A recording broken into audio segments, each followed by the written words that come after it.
Musique, Frédéric Huttman. Bonjour Frédéric Huttman au micro, j'ai le plaisir de vous retrouver pour un nouvel entretien. Aujourd'hui j'ai l'immense plaisir de recevoir Stéphane Varrupen. Bonjour. Bonjour. Alors on peut vous voir actuellement dans le Roi Lyre à la Comédie Française. Vient de se terminer ce spectacle Les Serges dont on va parler beaucoup. Après vous allez reprendre le Tartuffe mis en scène par Ivo Van. Ça y est, ça a redémarré. Ça redémarre, ouais. C'est ma deuxième ce soir. Alors là c'est quelque chose pour nous de totalement incompréhensible. C'est-à-dire qu'au moment où vous donniez Les Serges, vous donniez en même temps le Roi Lyre. Et ça, on se dit, mais comment vous arrivez à passer dans des univers aussi différents C'est un peu la gymnastique de la Comédie Française, de la maison, où on peut aller jusqu'à jouer 3 spectacles par jour. On s'habitue. Alors, c'est vrai qu'on peut être très fatigué quand même à certaines périodes, mais on commence à être un peu habitué. Ouais. Alors ce qui me passionne dans votre parcours, notamment Stéphane Varrupen, c'est que vous êtes à la fois comédien et musicien. Oui. Et alors, il semblerait que vous ayez hésité entre les deux, puisque au départ, vous êtes tromboniste, vous avez fait le CRR, même le CNSM. Oui. Même mon premier instrument, c'est la guitare. Et puis après, oui, je suis passé au trombone pour aller... moi, j'étais dans le Nord, et on a cette tradition des harmonies dans le Nord. Donc moi, c'est vrai que j'allais à l'harmonie avec mes frères et mes parents, qui étaient musiciens amateurs. Et donc j'ai poussé ma formation à Lille, où j'ai eu mes prix à Lille et à Boulogne-Billancourt, et puis j'ai réussi justement la même année l'entrée au CNSM et au CNSAD, du coup l'art dramatique. Et il a fallu faire un choix parce que les deux emplois du temps n'étaient pas compatibles, et donc j'ai choisi le théâtre. Et puis ce qui m'a pas empêché de continuer à faire énormément de musique, parce qu'on me demandait beaucoup de sortir ma guitare ou mon trombone, déjà au conservatoire. Dans le Roi Lyre, on vous voit jouer de la guitare. Ouais. Dans le spectacle Les Serges, vous jouez également du trombone. Dans Guermantes aussi, je joue de la guitare, je chante. Ouais. Et alors, le trombone, c'est quand même un instrument extrêmement physique. Enfin, quand j'ai discuté avec des trombonistes qui, eux, sont restés trombonistes à part entière, ils me disent que c'est vraiment... il y a une nécessité de s'entretenir physiquement, sportivement. C'est vrai que vite, quand on arrête, moi il m'arrive des fois, quand j'ai pas de spectacle où je joue, d'arrêter pendant 2-3 mois. Et c'est vrai que la musculature, on sent que je peux plus jouer aussi longtemps qu'avant, quoi. C'est vrai que ça, c'est du sport. Après, c'est vrai que comme j'ai poussé ma formation assez loin, je retrouve assez vite le son, mais c'est vrai que j'ai plus la gueule, comme on dit. Quand on regarde votre itinéraire, Stéphane Varrupen, alors je suis un peu retourné en arrière, j'ai vu que même en 2014, vous aviez donné un spectacle avec l'Orchestre de Paris, sur Tchaïkovski, pour des enfants, et vous avez beaucoup travaillé avec l'Orchestre de Paris. Oui. Aussi. Enfin, c'est incroyable comment vous arrivez à conjuguer les deux, musique et théâtre. Et je vois, par exemple, au milieu de tout ça, l'histoire du soldat de Stravinsky. C'est vrai qu'on me demande pas mal en tant que récitant. Et puis avec l'Orchestre de Paris, c'était intéressant parce que c'était des concerts pédagogiques où j'essayais d'expliquer, de vulgariser un peu les grandes œuvres comme Tchaïkovski, Brahms. C'était assez intéressant pour un public scolaire, souvent, public jeune. Et ça m'intéresse beaucoup, même là, quand on invite des musiciens professionnels dans les spectacles, comme là sur le Roi Lyre, il y a 2 trompettistes. Ça m'intéresse toujours de pouvoir dialoguer avec les musiciens. En général, ça apporte énormément. C'est très spectaculaire ce qu'ils font sur le Roi Lyre. On les voit des deux côtés. Ils sont incroyables. Et c'est incroyable. Alors là, on va revenir après sur votre itinéraire, on va parler de ce spectacle Les Serges qui vient de s'achever pour la 2e fois, puisque c'était la première fois en 2019. Ce qui est passionnant, alors l'équipe masculine, c'est la même, on va citer tout le monde. Vous, bien sûr, chant, guitare, trombone, Benjamin Laverne, chant, batterie, basse, Sébastien Poudroux, qui est visiblement un de vos grands complices de la Comédie Française. Chant, guitare, basse, clarinette, clavier. Noam Morgenstern, chant, piano, clavier. Johan Gassorowski, chant, batterie, percussion, piano. Alors, vous étiez tous déjà dans la première mouture de ce spectacle, Les Serges. Et puis là, vous avez été rejoint par Marie Oppert, qui a pris entre guillemets la place de Rebecca Marder. Rebecca est partie de la Comédie Française pour d'autres aventures. Notamment, elle tourne beaucoup en ce moment et il fallait qu'on la remplace. Et on a eu la chance que Marie soit engagée là récemment pour chanter bientôt dans l'Opéra de Katsu d'ailleurs. Et elle a une solide formation. Elle vient de la comédie musicale, Marie. Moi, je l'ai connue dans les Parapluies de Cherbourg. Voilà, ouais, elle a chanté même. Enfin, elle a chanté les plus grands rôles, West Side Story, Podane. Et donc, c'était incroyable de pouvoir avoir quelqu'un qui puisse rentrer dans les pas de Rebecca assez rapidement. Ça donne une toute autre couleur au spectacle. Parce que là, vous êtes 5 comédiens chanteurs. Elle, c'est une chanteuse comédienne. Ça donne une autre couleur à cet ensemble. Bah oui, puis elle n'a pas du tout la même sensibilité. Elle dégage pas la même chose que Rebecca. Donc c'était bien, c'est différent. Oui, puis ça nous permettait, du coup, pour une reprise, d'avoir quelque chose de nouveau qui nous restimule, Enfin, on est toujours en lien avec la musique parce que Rebecca Marder, de mémoire, son père est un contrebassiste de grand talent qui a fait pas mal de musique de film, qui a une filiation aussi. Mais ça a changé beaucoup pour vous, le fait de travailler justement avec une autre femme qui incarne aussi Serge Gainsbourg, comme tout le monde incarne Serge Gainsbourg dans ce spectacle. Vous voulez dire là avec Marie ? La reprise avec Marie Opère. Non, en fait, elle s'est... je crois qu'elle a tellement l'habitude de travailler et la musique que ça a été assez rapide. Elle a amené tout de suite beaucoup de sérénité, comme elle avait beaucoup de métiers. Et donc ça a été assez facile de reprendre ce spectacle, tout compte fait. Mais il y a un moment d'ailleurs où elle se lâche complètement, elle devient quasiment cantatrice. Ah oui. Et vous la regardez comme si ça sortait des clous du spectacle. C'est assez drôle d'ailleurs oui, parce que c'est vrai qu'on était assez impressionnés par ses possibilités vocales et notamment dans ces vibes là, dans Comme un boomerang. C'est vrai que c'est assez étonnant Puis en plus c'est un petit bout de femme quand même, donc de voir ce qu'elle va chercher au fond d'elle-même, c'était assez impressionnant. Donc on était assez admiratifs de ça. Ouais. Alors ce spectacle Les Serges va être pérennisé. Alors, je ne sais pas s'il sera repris, faut espérer, parce qu'à chaque fois, bien sûr, on nous a dit que c'était peut-être une possibilité, on va voir. Parce que j'ai énervé beaucoup de gens en y allant, parce que des gens qui n'arrivaient pas à trouver de place. Stéphane Van Rupen, donc il faut vraiment que ce soit repris. Parce que Alors il y avait eu un spectacle avant auquel vous aviez participé, que j'avais trouvé également fabuleux. C'est Comme une pierre qui... Oui. Une séance d'enregistrement de Bob Dylan, et ça c'était un travail extraordinaire aussi. Oui, c'était Marie Raymond et Sébastien de Poudrou du coup qui avaient mis en scène, et puis moi déjà à l'intérieur j'avais une part de création, parce que c'est vrai il fallait déjà scoltiner les parties de Mike Bloomfield et puis de tous ces grands noms du rock, et c'était intéressant. C'était un travail un peu différent parce que là il y avait vraiment une histoire. C'était vraiment la séance d'enregistrement, donc il y avait moins de musique, c'était que la même chanson, enfin qui faisait d'une dizaine de manières différentes, mais Alors, ce qu'il y a de fascinant dans Les Serges, d'abord, là, vous avez conçu le spectacle avec Sébastien, avec Sébastien Poudrou. Ouais. Et donc, vous avez élaboré un mélange de textes, d'interviews. D'ailleurs, c'est formidable parce que vous avez évité pas mal de clichés dont on avait peur concernant Serge Gainsbourg. Et vous êtes cantonné beaucoup à son côté artiste. Bon, il y a le côté provocateur, mais c'est quand même un musicien extraordinaire, un parolier extraordinaire. Qu'est-ce qui fait que ça reste Gainsbourg aujourd'hui, puisque vous êtes musicien aussi. Donc vous avez une vision sur la musique qui fait que les chansons de Gainsbourg sont éternelles en fait. Qu'est-ce qui fait que leur écriture entraîne ça ? Déjà, ça a été un des seuls qui a vraiment allié écriture et musique, quoi. Ça ne fait vraiment qu'un, et je pense que c'est pour ça que ça dure, parce qu'il y a quelque chose qui est tellement imbriqué que on se dit pas l'accompagnement est un peu suranné, un peu de l'époque. Là, il avait déjà tout de suite pensé à cette imbrication, et je pense qu'il avait une telle ouverture, une telle culture que... Enfin, je pense, à mon avis, il était un peu visionnaire. Il pensait déjà à l'avenir.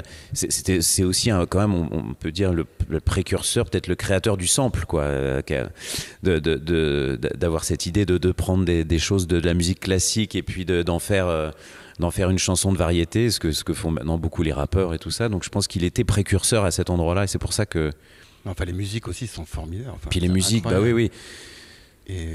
Alors, il y a une sorte de fil rouge dans le spectacle. Je me suis dit après coup, c'est la chanson Laetitia dans là. et que vous êtes tous sociétaires de la Comédie Française, donc il y a un rapport au texte. C'est quoi, c'était un choix inconscient ou vous en êtes aperçu tout de suite? Oui, c'est venu comme ça. Je pense qu'on s'est dit, tiens, ce serait marrant d'en faire un jingle vu que c'est assez répétitif.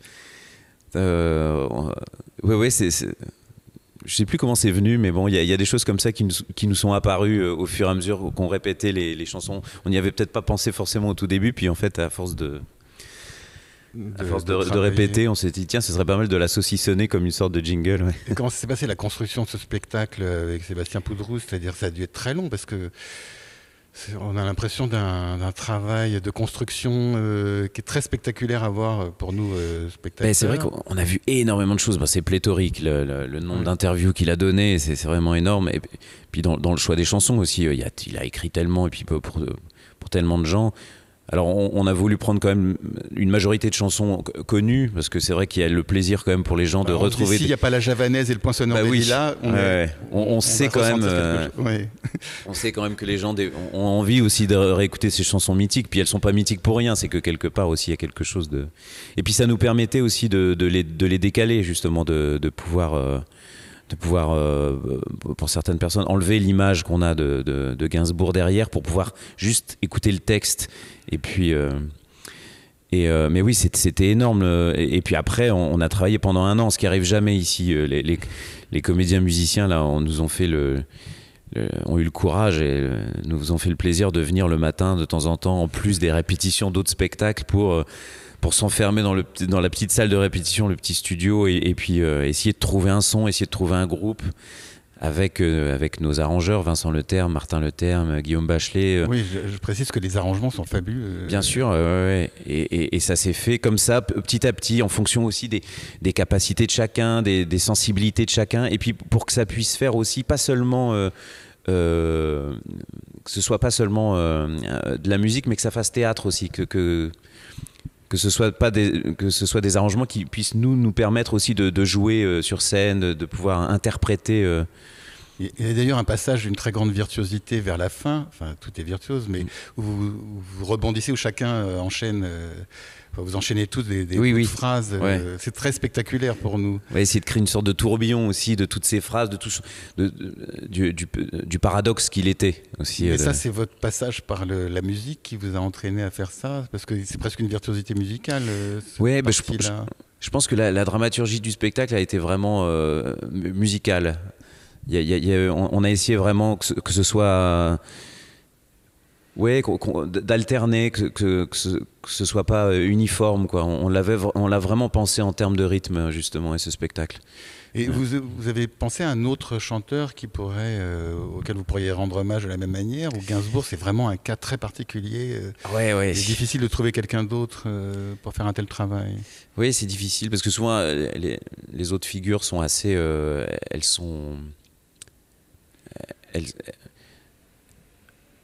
comment dire, j'arrive pas à trouver le mot, mais ce qui est bien avec Gainsbourg, c'est qu'il y a tellement de figures différentes. Et puis dans le spectacle, à un moment, on dit, lui-même dit, je tiens pas à ce qu'on m'attrape. Et c'est ça qui est intéressant, c'est d'aller à la recherche.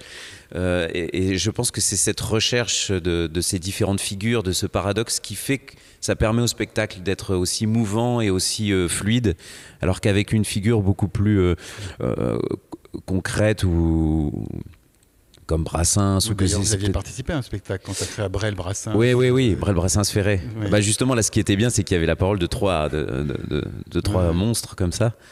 Je crois que c'est Anne Kessler qui avait mis. C'est Anne Kessler. Ouais. Ah oui, c'était formidable. Ça va, on peut pas vous plaindre, Stéphane Varupen, non. les mises en scène. Là, vous avez Ostermayer, Ivo Vanov, Christophe Honoré. Oui.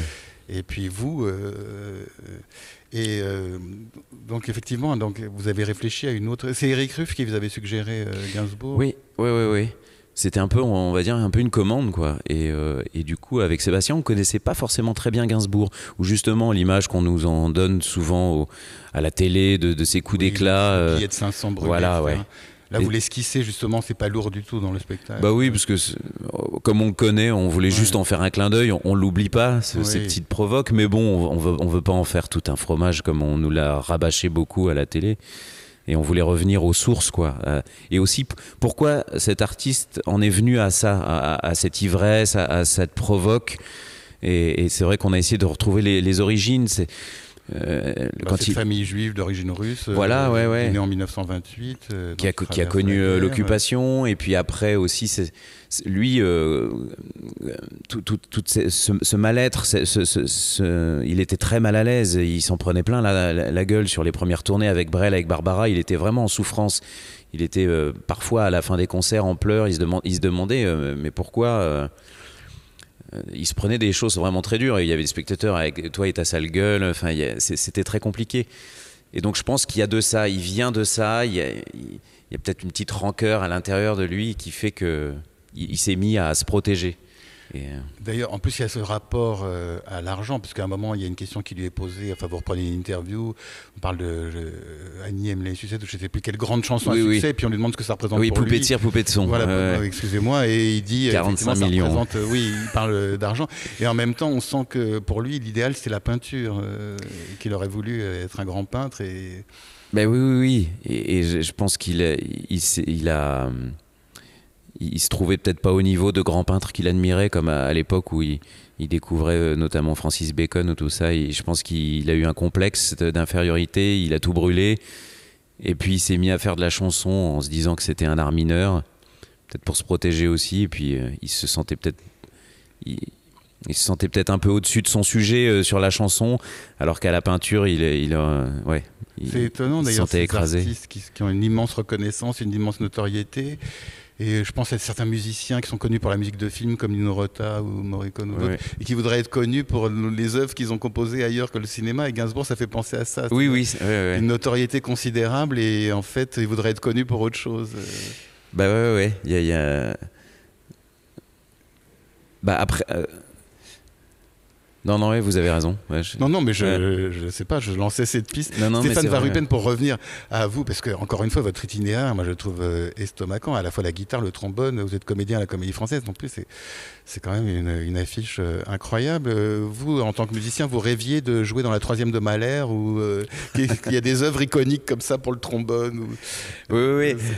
C'est vrai qu'à l'époque, en plus, moi quand j'étais au conservatoire, et puis on passait les concours pour rentrer dans les supérieurs. On nous fait jouer les traits d'orchestre, souvent pour entrer dans les orchestres. C'est des trucs mythiques, le boléro de Ravel, la 3e de Mahler, et puis il y a plein de choses comme ça. De Richard Strauss oui, je pense Et ça, vous avez joué en orchestre pendant que vous étiez encore étudiant dans les orchestres de conservatoire. Moi, j'ai beaucoup fait de brass band aussi. La musique de brass band, j'aimais énormément. Il y avait le brass band Nord-Pas-de-Calais, musique de cuivre à l'anglaise. Et puis, des symphoniques dans les conservatoires. Même en rentrant ici, j'ai pu un peu jouer dans la fosse à l'Opéra de Paris, parce que moi, j'ai un frère qui est trombone basse à l'Opéra de Paris. Et j'ai pu jouer pour notamment la petite renarde rusée Diana Tchek, je me souviens. Sublime musique. Ouais. Alors là, rythmiquement, c'est pas facile. Non. Et c'est là où, en jouant dans la fosse, à côté des vrais pros, là où je me suis dit, heureusement que j'ai pas choisi ça. C'est un tel stress. Aussi des fois de comprendre la battue de certains chefs d'orchestre qui sont pas. C'est vraiment une habitude. Je me suis dit, je suis très content de pouvoir en faire à l'intérieur de spectacles, derrière, avec la protection d'un personnage.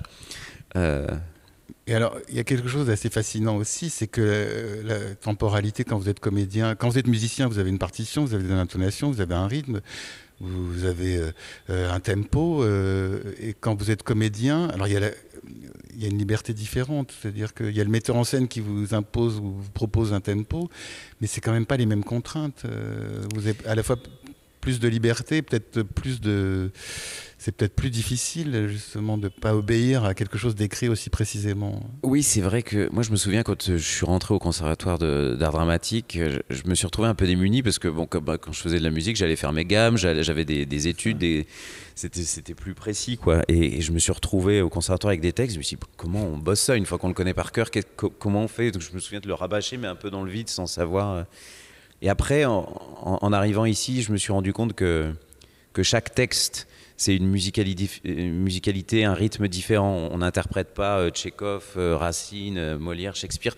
Tout ça, c'est Michel Bouquet, je crois, dans sa leçon de comédie, qui compare certains auteurs à des compositeurs, justement. Pour certains, je ne sais plus exactement, mais il disait, il y avait des choses qui se rapprochaient plus de Mozart et puis d'autres de Mahler, des choses plus terriennes. Et ça, je peux le ressentir. Je comprends des fois ce qu'il veut dire. Je peux le ressentir dans certaines œuvres. Et alors, donc on compte plus les grands metteurs en scène avec lesquels vous avez travaillé, mais quand vous êtes retrouvé à la Comédie Française justement, donc en 2007, à l'époque vous étiez pensionnaire, il y a toute une hiérarchie. À chaque fois, nous on doit spectateurs réviser parce qu'on s'y perd, sociétaire, pensionnaire. Ah oui, oui. Et vous êtes le 528e, je crois. Oui, c'est ça, ouais. Et donc vous êtes retrouvé avec des metteurs en scène. Vous aviez fait du théâtre avant d'entrer à la Comédie Française Bah, du coup, j'étais au conservatoire pendant 3 ans. Et puis avant, oui, j'en avais fait un petit peu à Lille, dans le Nord. Déjà à l'école, un petit peu. Mais c'est vrai qu'au départ, je faisais beaucoup plus de musique. Je me destinais plutôt vers une carrière de musicien. Et puis bon, bah, tout compte fait, ça... Enfin, je continue d'en faire tout autant, mais... Vous avez l'opportunité de continuer le trombone, la guitare. En plus, vous faites des instruments en plus de tout. Oui. Bah là, pour l'instant, c'est bien parce qu'on me demande assez régulièrement de faire dans les spectacles. Donc, ça me permet de maintenir un petit peu de temps en temps. Mais oui, vous avez fait pas mal de choses avec l'Orchestre de Paris, justement. Oui, enfin là, c'était plutôt en tant que récitant, moins là, plus en tant que musicien. Mais... Alors... Ce spectacle Les Serges, il y a un disque qui vient de paraître pour le label Alpha Classique avec une sélection. Il n'y a pas l'intégralité du spectacle, mais il y a une grande partie du spectacle. Ça, c'est la version avec Rebecca Mardet. Voilà. Et je me disais en mettant le disque, bon, comment ça va être parce que ça passe très très bien aussi. C'est un très beau disque. Bah, disons que ce qui était compliqué, c'était que on a pris donc c'était à la base un DVD qu'on avait tourné pour France Télévisions. Et donc l'enregistrement s'est fait sur 4 jours, musique et images compris, donc c'est quasiment un live parce qu'on n'a pas pu enregistrer piste par piste et puis il fallait tout enregistrer d'un coup, il fallait faire aucune fausse note. Donc c'est en ça où bon, c'est pas aussi précis et aussi parfait qu'un disque qui sera enregistré vraiment en studio piste par piste et où on prendrait vraiment le temps. Mais bon, du coup, il y a une énergie. C'est très vivant. Ouais. Alors, il y a ces mélanges d'interviews, notamment ça ouvre avec l'interview de Jacques Chancel. Oui. Donc ils ont gardé quand même justement certains bouts de discours pour montrer que ça s'est fait dans ce cadre-là, quand même. Alors vocalement, vous êtes tous très très différents. Oui. Il y a une voix d'ailleurs, moi j'aime tout le monde, mais il y a une voix que j'adore, en particulier c'est Noam Morgenstern, qui a une voix tellement particulière, parfois un peu zézayante, enfin, parfois il en joue. Dans Légionnaire, c'est super notamment. Mais oui, c'est incroyable. Et comment vous avez choisi justement de répartir les chansons entre vous 6 en fonction... Black Trombone, ça, vous imposiez. On s'est dit que ce serait peut-être pas mal quand même que... Non, mais après, c'était en fonction comme on se connaît bien, des sensibilités de chacun. Avec Sébastien, on se serait dit, tiens, cette chanson serait vraiment bien que ce soit Noam qui s'en charge. Et puis des fois, il y a eu des surprises où les comédiens nous ont dit, moi j'aimerais bien chanter ça. Par exemple, la version de Vue de l'extérieur de Noam, c'est lui qui nous l'a proposé, parce qu'au départ, on pensait pas la mettre, cette chanson. Et puis il nous a proposé cette version-là, qui est complètement un peu inédite, un peu romantique comme ça. Et on s'est dit, ok, banco, c'est super. On s'y attendait pas. Alors là, vous êtes en train de reprendre Tartuffe, mise en scène par Ivo Van-Hove. Après, il y aura le côté de Guermantes. Comment ça se passe quand on reprend un spectacle qu'on a déjà donné, où il n'y a pas forcément les mêmes comédiens? Ça aussi, pour nous, c'est très mystérieux. Vous vous retrouvez parfois face à des personnes qui n'ont pas incarné le rôle quand vous l'aviez précédemment joué. Oui, c'est toujours... C'est toujours particulier. Là, en plus, dans Tartuffe, moi, je remplace Loïc. J'étais pas à la création, Loïc Corbery. Donc déjà ça c'est pas facile, il faut se mettre dans les... il est actuellement dans la pièce de Büchner, La mort de Danton. Remarquez, ça veut pas dire qu'il peut pas tout jouer non plus. Non, mais il est dans beaucoup de spectacles, il vient de terminer La Cerisée, il est côté de Guermantes aussi. Et donc oui, c'est pas facile, et en même temps ça donne une certaine émulation, un petit renouveau, un petit peps pour reprendre des répétitions et que ce soit pas l'habitude, quoi. C'est toujours drôle aussi de voir comment un rôle peut être pris avec une sensibilité différente, tout en gardant les mêmes places et à peu près la même direction, mais il y a des petites choses qui changent. Et alors, moi, je vous ai vu dans tellement de répertoires différents, Stéphane Van Rupen. Vous avez un répertoire que vous affectionnez particulièrement. Qu'était votre idéal théâtral? Tout à l'heure, vous avez parlé de Tchekhov. C'est vrai que Tchekhov... En plus, vous avez vu dans Vania, par Julie Deliquet. C'était un merveilleux spectacle aussi.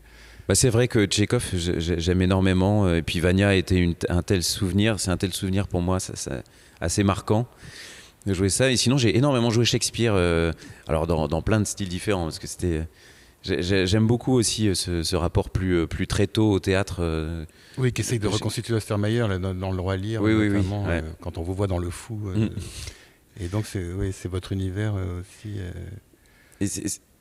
Oui, j'aime bien aussi les personnages qui sont un petit peu dedans et dehors, comme les fous justement shakespeariens, ou comme là dans Guermantes, où je suis à la fois personnage et narrateur, donc à la fois vraiment... dedans dehors, quoi. Ça j'aime bien cette double dimension. Vous aimez bien le double, puisque de toute façon vous êtes à la fois musicien et comédien. Ouais. D'ailleurs, on dit comédien ou on dit acteur? Qu'est-ce que vous préférez, vous, Stéphane Van Rupen? Je sais pas, comédien peut-être. En tout cas, donc je rappelle la parution de ce disque pour le label Alpha Classics. La Comédie Française chante Gainsbourg. Juste un mot pour finir, vous avez parlé avec des proches de Gainsbourg de ce spectacle, justement pour avoir une vision plus intimiste. Jane Birkin est venue, Charlotte aussi est venue, et Jane... Et vous en aviez parlé en amont avec elle ou pas du tout? Non, on n'en avait pas parlé en amont. On préférait y aller de façon vierge, pour pas avoir d'a priori, puis pour... Et les retours qu'on a de musiciens qui l'ont connu, ou à la dernière, il y a eu Julien Clerc qui est venu, sont plutôt positifs et nous ont dit oui, je crois que vous avez capté quelque chose de juste de ce grand artiste. En tout cas, c'est un magnifique tableau souvenir que ce disque qui vient de paraître pour le label Alpha Classics. C'est pour tous les frustrés qui n'ont pas pu assister à ce spectacle et ceux qui, comme moi, l'ont déjà vu 2 fois mais ne demandent qu'à revenir. Et on attend avec impatience une reprise de ces... Peut-être, ouais. En tout cas, Stéphane Van Rupen, il me reste à vous remercier infiniment d'avoir été mon invité. Merci à vous. Une fois n'est pas coutume, pour illustrer cet entretien avec le comédien de la Comédie Française Stéphane Van Rupen, je vous propose de l'écouter interpréter aux côtés d'autres membres de la Comédie Française, Benjamin Laverne, Sébastien Poudrou, Noam Morgenstern, Rebecca Marder et Johan Gassiorowski, des chansons de Serge Gainsbourg. Je vous souhaite une très belle écoute de ces chansons dont vous reconnaîtrez bien sûr la plupart, et une très bonne fin de soirée sur RCJ. Vous êtes, je crois, aujourd'hui un garçon heureux. Est-ce que vous avez une jeunesse heureuse? Vous ne parlez jamais de vos parents.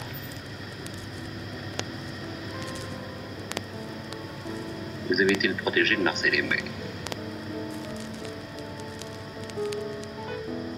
Serge Gainsbourg, vous vivez dans une pièce minuscule, cité des Arts. Mais vous êtes devenu bourgeois. Serge Gainsbourg, vous êtes misogyne et vous êtes accablé de femmes. C'est un non-sens. Est-ce que vous êtes timide? Mais Jane Birkin, pour vous, est-ce que c'est la femme idéale, Serge Gainsbourg? Ça fait 15 ans qu'on me demande qui je suis, franchement, ça va.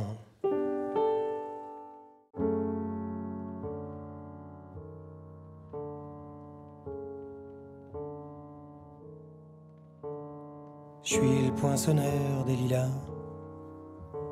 le gars qu'on croise et qu'on regarde pas. Y a pas de soleil sous la terre, drôle de croisière. Pour tuer l'ennui, j'ai dans ma veste les extraits du Reader Digest. Et dans ce bouquin y a écrit que dégasse la coule douce à Miami. Pendant ce temps que je fais le zouave au fond de la cave, paraît qu'il n'y a pas de sous-métier. Moi je fais des trous dans les billets. Je fais des trous, des petits trous, encore des petits trous. Des petits trous, des petits trous, toujours des petits trous. Des trous de seconde classe, des trous de première classe. Je fais des trous, des petits trous, encore des petits trous. Des petits trous, des petits trous, toujours des petits trous. Des petits trous, des petits trous, des petits trous, des petits trous, des petits trous, des petits trous, des petits trous, des petits trous.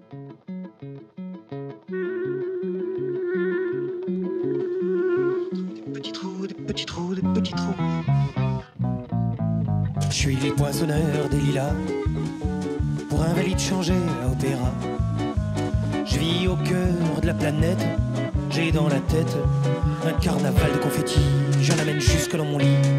Et sous mon ciel de faïence, je ne vois briller que les correspondances.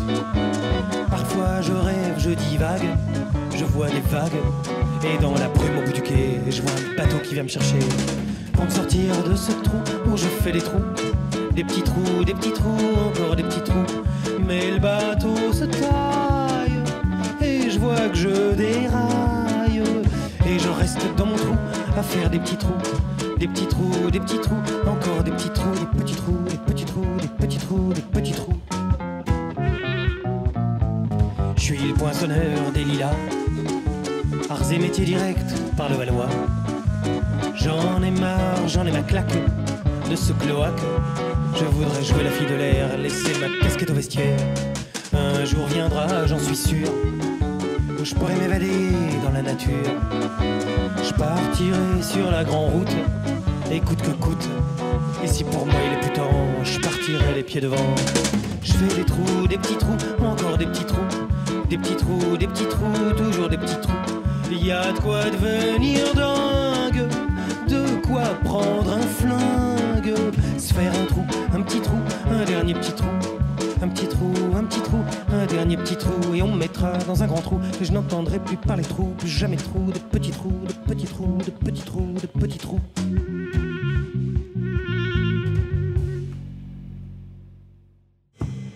Serge Gainsbourg, est-ce que vous êtes devenu bourgeois?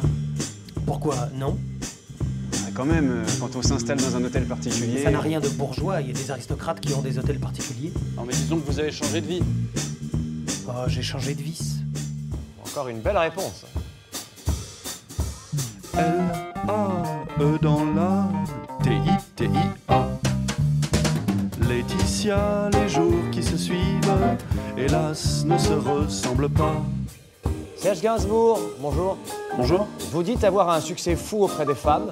Est-ce de la prétention ou de l'inconscience? Ni l'un ni l'autre, c'est de la lucidité. Jolie réponse. L-A-E dans la T-I-T-I-A.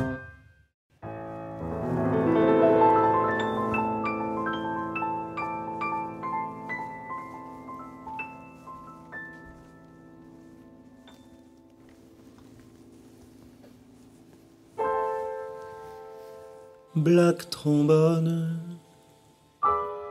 monotone. Le trombone, c'est joli. Tourbillonne, gramophone et bâillonne mon ennui.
Black trombone,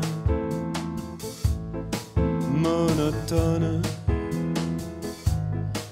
autochtone de la nuit. Dieu pardonne la mignonne qui fredonne dans mon lit. Black trombone, monotone,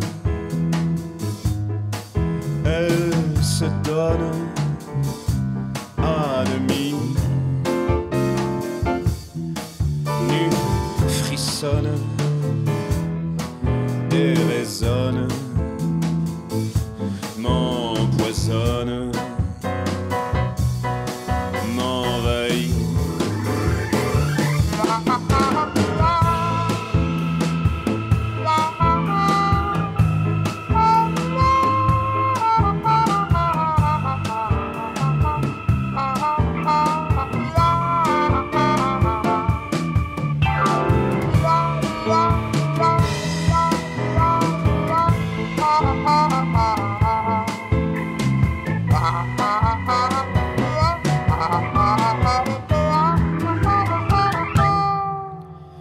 Black trombone, monotone, c'est l'automne de ma vie. Plus personne ne m'étonne, j'abandonne, c'est fini. Allez! Lecteur ou auditeur, toujours prêt à brailler contre les fausses chansons et les faux de la chanson. Tirez 2 sacs de vos fouilles et raquez au disquaire en lui demandant le premier 33 tours d'un drôle d'individu nommé Serge Gainsbourg, est né à Paris le 2 avril 1928. En ce qui me concerne, j'espère que ce ne sera pas le dernier. En ce qui vous concerne, c'est vous qui pouvez faire que ce ne soit pas le dernier. Et oui, un nouveau disque, c'est coûteux à fabriquer. Un nouvel artiste, c'est coûteux à lancer. Tu fais Boris Vian, là? Bah, oui, pourquoi? Je le fais pas bien? Si, c'est pas... J'aime pas trop.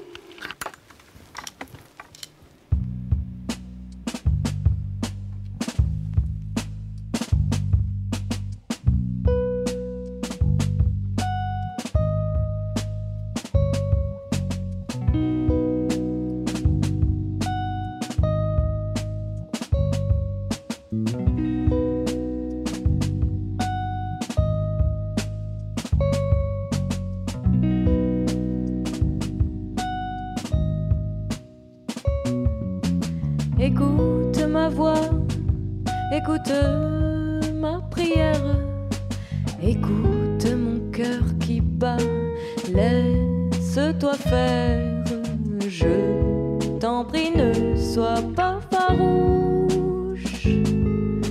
Quand me vient l'eau à la bouche, je te veux confiante, je te sens captive. Je te veux docile, je te sens craintive. Je t'en prie, ne sois pas farouche. Quand me vient l'eau à la bouche,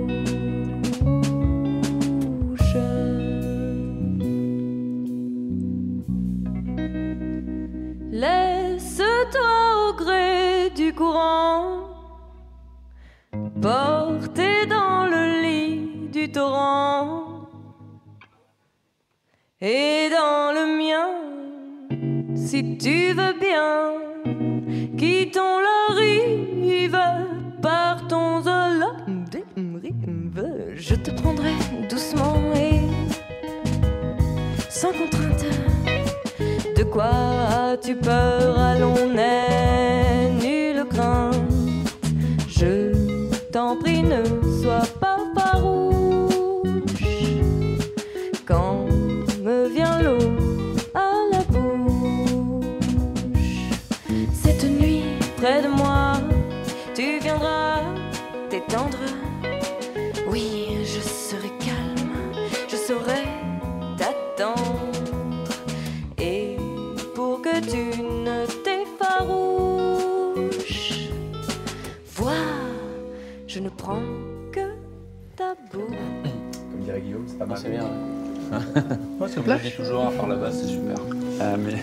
On a un propos, mais c'est dynamique. Il faut que personne prenne. Qu'il prenne un bassiste. C'est vrai que non, dément, c'est secret. Attention, ça, essayer de me questionner. Mais quand tu parles d'érotisme, est-ce que ça veut dire que par exemple tu vas te diffuser chez toi des films érotiques, voire pornographiques? Non, c'est dégueulasse. Les plans gynéco, moi ça me révulse. Ouais, j'en ai regardé comme tout le monde, faut pas être con, je les ai jetés, c'est dégueulasse. Enfin, quitte à en parler tout le temps, pourquoi toujours prendre des détours? Pourquoi ne pas le faire Parce que c'est plus frontalement? marrant de dire, dans son regard absent et son iris absinthe, tandis que Marie-Lou s'amuse à faire des volutes de sèche au menthol, entre deux bulles de comic strip, tout en jouant avec le zip de ses Levis, joli Levis. Je pense à Carol Lewis. Son regard absent et son iris absinthe, tandis que Marie-Lou s'évertue à faire des volutes de sèche au menthol entre deux bulles de comic strip, tout en jouant avec son zip à entrebâiller ses Levis. Dans son regard absent et son iris absinthe, dis-je, joli Levis de Baby Doll. Et je pense à Lewis, Carol. Puis absente, iris absinte, Baby Doll, écoute ses idoles, Jimi Hendrix, Elvis, Presley, T-Rex, Alice Cooper, Lou Reed, les Rolling Stones, elle en est folle.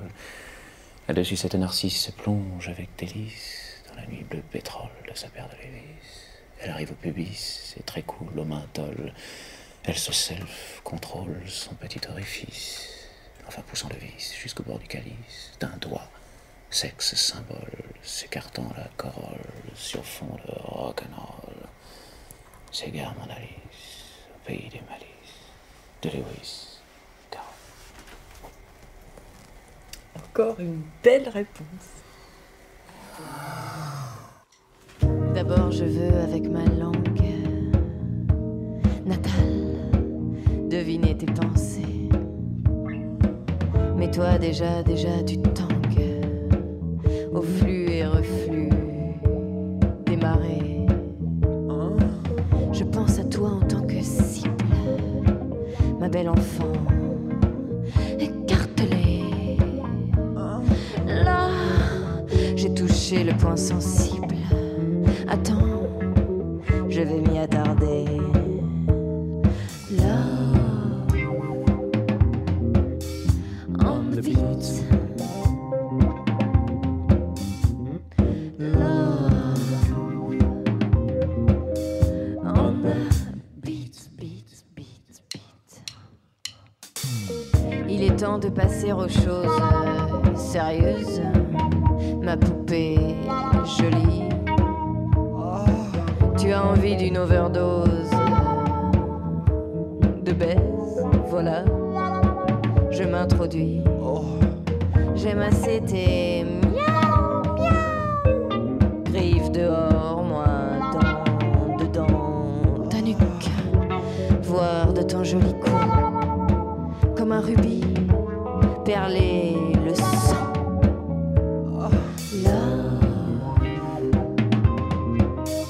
On the beat.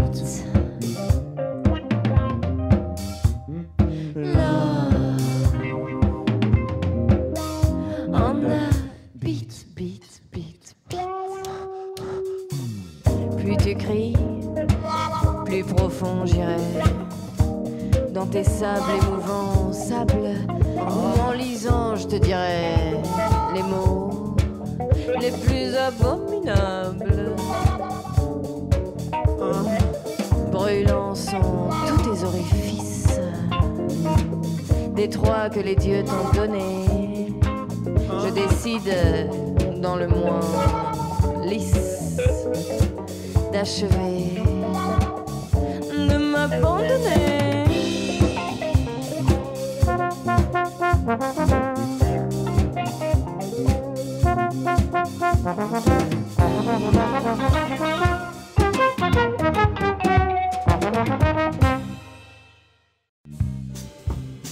Serge Gainsbourg, Jane Birkin pour vous, est-ce que c'est la femme idéale?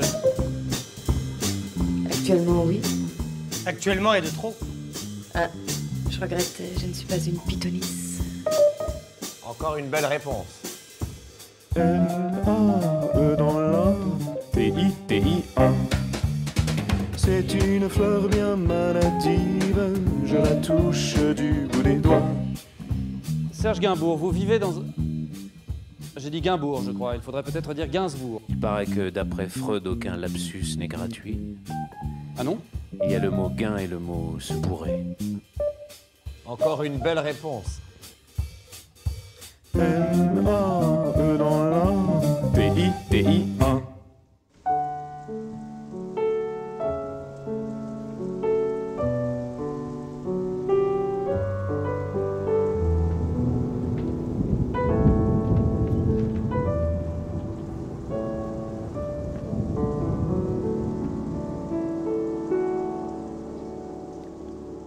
Tu t'en vas à la dérive sur la rivière du souvenir,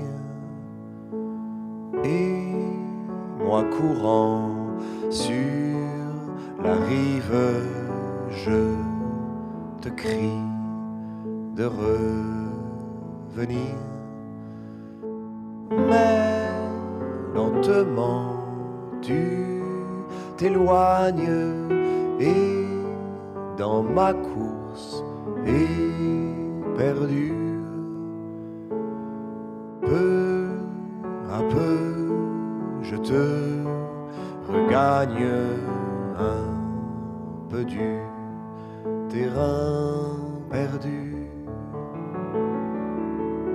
De temps en temps tu t'enfonces dans le lit qui de mouvant, ou bien frôlant quelques ronces, tu hésites et tu m'attends en te cachant la figure dans ta robe retroussée,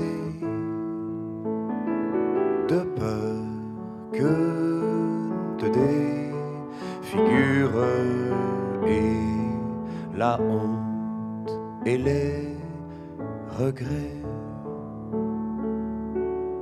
Tu n'es plus qu'une pauvre épave chienne crevée au fil de l'eau, mais je reste ton esclave et plonge dans le ruisseau.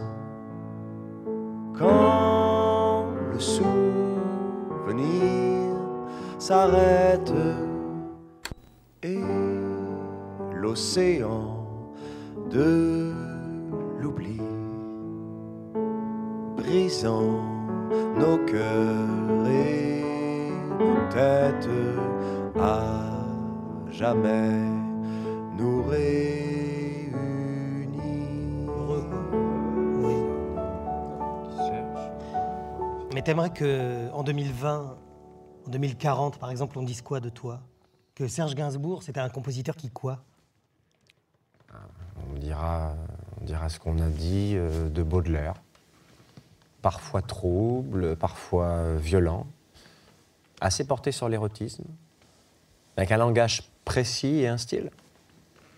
Serge Gainsbourg, comment vous vous situez dans la chanson actuelle? Très bizarrement. J'ai une notoriété en tant qu'auteur, que compositeur, qu'acteur. C'est très comme ça, c'est très faucheton si vous voulez. Je louvoie sans me mouiller vraiment. Enfin, il y a quand même chez toi une ironie assez grinçante. Est-ce qu'elle t'est naturelle? Ah oui, parce qu'elle est due à un scepticisme, qui lui est dû à une lucidité. Qui elle-même est due à quoi? À beaucoup de froideur. Ah, donc tu es donc une bête à sang-froid. Je suis réfrigérant. Réfrigéré. Non, parce que... Je suis pas très bien, je suis pas un type très bien. Enfin, ça c'est votre jugement.